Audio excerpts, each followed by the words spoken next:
प्रधानमंत्री ने गुजरात दौरे के दूसरे दिन आज केवड़िया में संयुक्त राष्ट्र महासचिव से की बातचीत, मिशन लाइफ का किया शुभारंभ।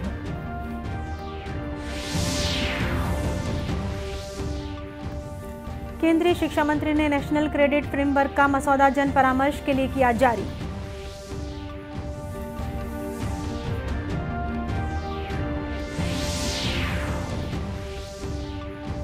मुख्यमंत्री ने भेंट मुलाकात के दौरान शिवरी नारायण में योजनाओं की समीक्षा की, कहा राम वनगमन पथ का विकास जारी।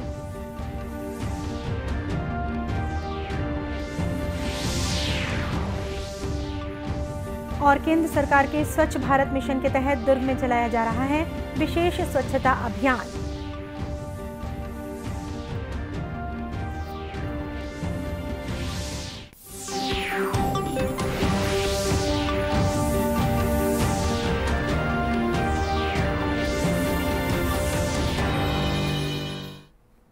नमस्कार, आप देख रहे हैं दूरदर्शन समाचार। मैं हूं शीतला शुक्ला। अब समाचार विस्तार से। प्रधानमंत्री नरेंद्र मोदी ने गुजरात दौरे के दूसरे दिन आज केवड़िया में संयुक्त राष्ट्र महासचिव अंतोनियो गुटेरेस के साथ बैठक की। इसके बाद मिशन लाइफ का शुभारंभ किया। श्री मोदी ने कहा कि पर्यावरण के लिए मिशन लाइफ स्टाइल पर्यावरण की रक्षा और संरक्षण के लिए भारत के नेतृत्व में वैश्विक जन आंदोलन है। वाले प्रत्येक व्यक्ति को व्यक्तिगत प्रयासों की कामना के साथ ही आज ये मिशन लाइफ का ये विजन दुनिया के सामने रख रहा हूं। मिशन लाइफ इस धरती की सुरक्षा के लिए जन जन की शक्तियों को जोड़ता है, उनका बेहतर इस्तेमाल करना सिखाता है। मिशन लाइफ क्लाइमेट चेंज के खिलाफ लड़ाई का लोकतांत्रिक डेमोक्रेटिक एक प्रकार से उसका विस्तार कर रहा है, जिससे हर कोई अपने सामर्थ्य के हिसाब से योगदान दे सकता है। मिशन लाइफ इस बात पर भरोसा करता है कि छोटे छोटे प्रयासों का भी व्यापक प्रभाव हो सकता है।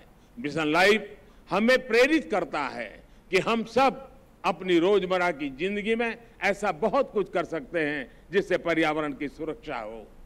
मिशन लाइफ ये मानता है कि अपनी लाइफस्टाइल में बदलाव करके एनवायरनमेंट की रक्षा की जा सकती है। श्री मोदी ने केवड़िया में ही विदेश मंत्रालय द्वारा आयोजित मिशन प्रमुखों के 10वें सम्मेलन को संबोधित किया। 3 दिन के सम्मेलन में विश्व भर में भारत के मिशनों में राजदूतों और उच्चायुक्तों सहित 100 से अधिक प्रमुख भाग ले रहे हैं।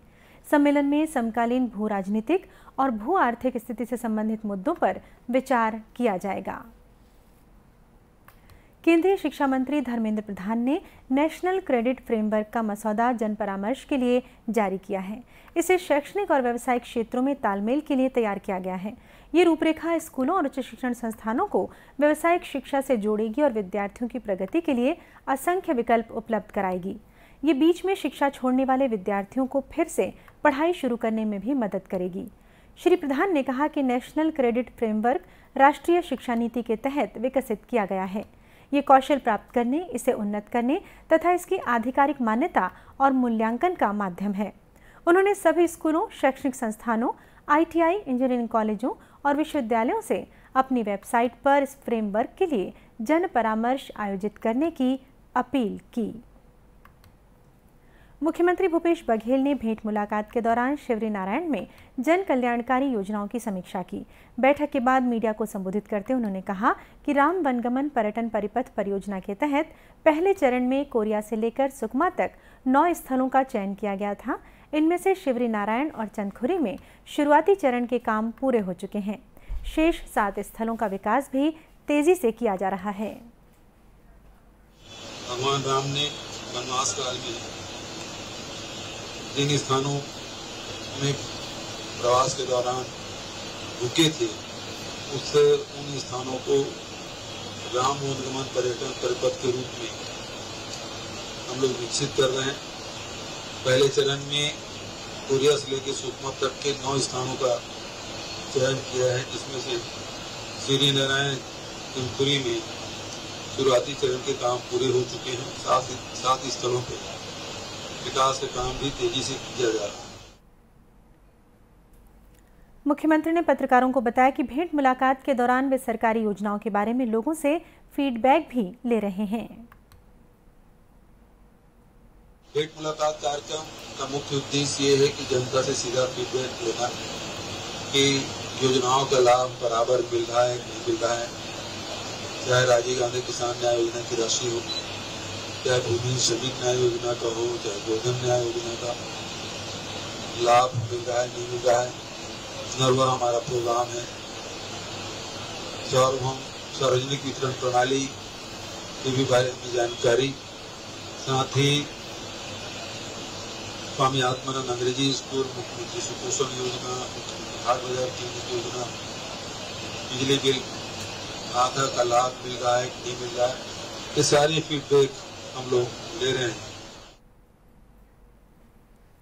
मुख्यमंत्री ने बताया कि हम लगातार शिक्षा के विस्तार को लेकर काम कर रहे हैं। इस दिशा में एक और कदम बढ़ाते हुए हम पीपीपी मॉडल में कॉलेज खोलने की तैयारी भी कर रहे हैं। अब लेते हैं एक छोटा सा विराम, बाकी के समाचार इस संदेश के बाद।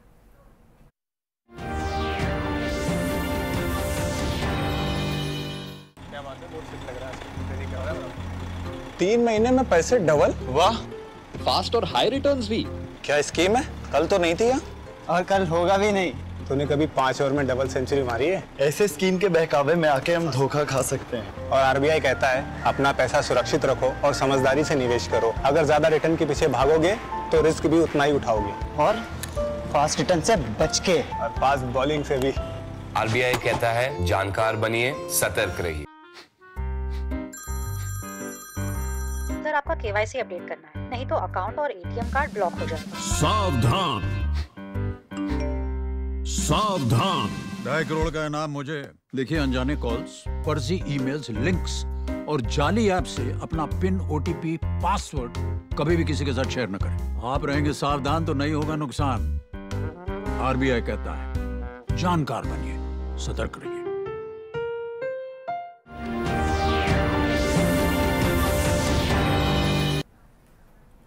ब्रेक के बाद एक बार फिर स्वागत है आपका दूरदर्शन समाचार में।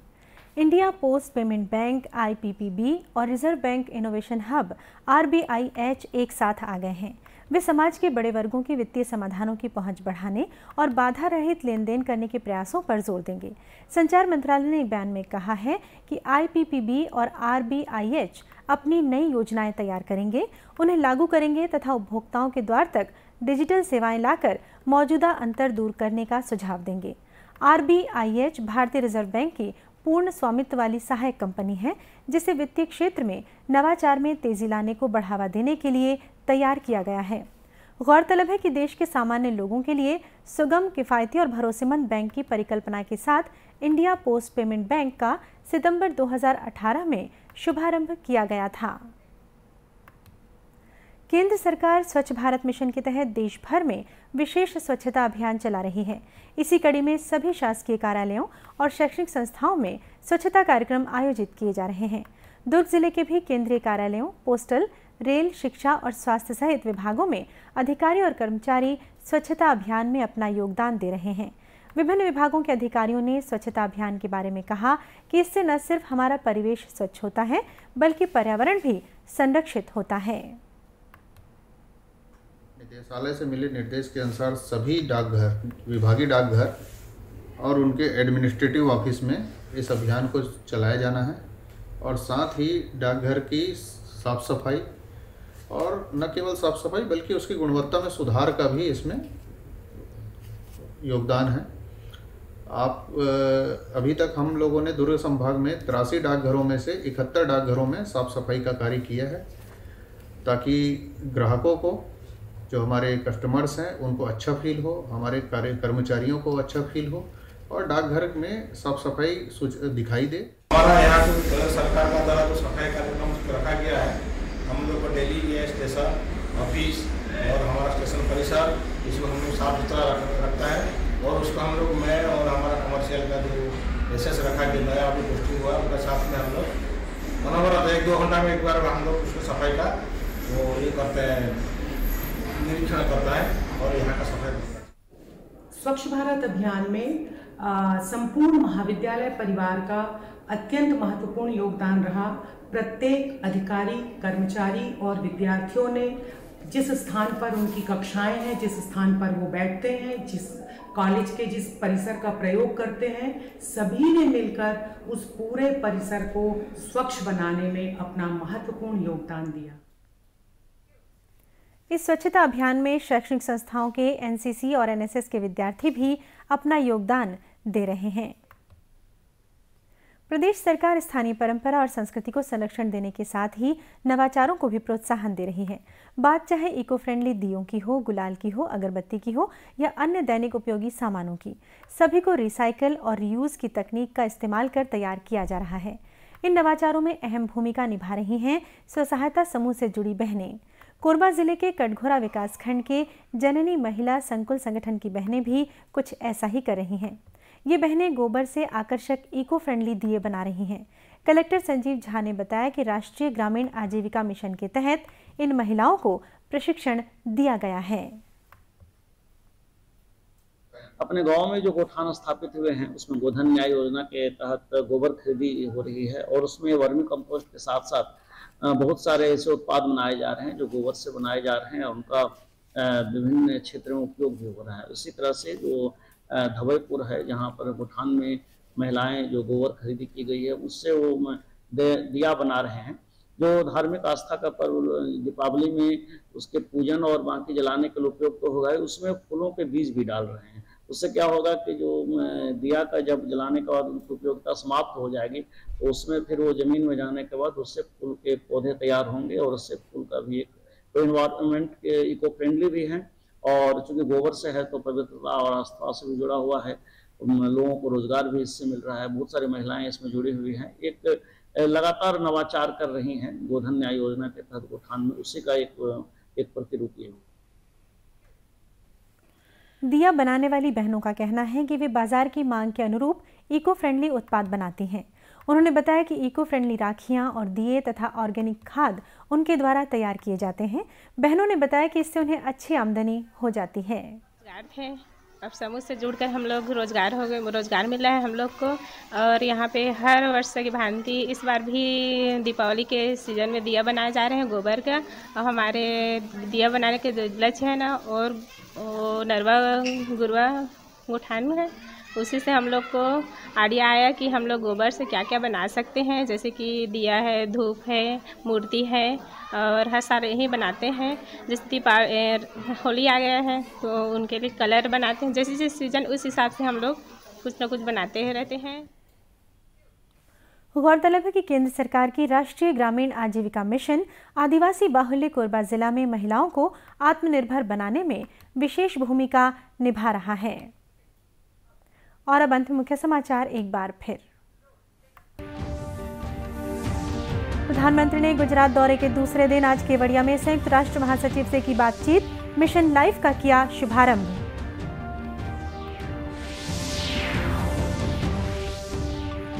केंद्रीय शिक्षा मंत्री ने नेशनल क्रेडिट फ्रेमवर्क का मसौदा जन परामर्श के लिए किया जारी।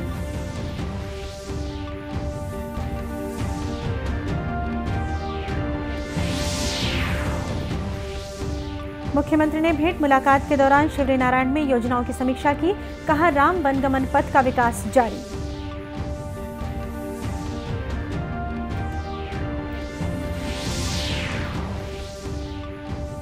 और केंद्र सरकार के स्वच्छ भारत मिशन के तहत दुर्ग में चलाया जा रहा है विशेष स्वच्छता अभियान। इसी के साथ ही समाचार बुलेटिन समाप्त हुआ। नमस्कार।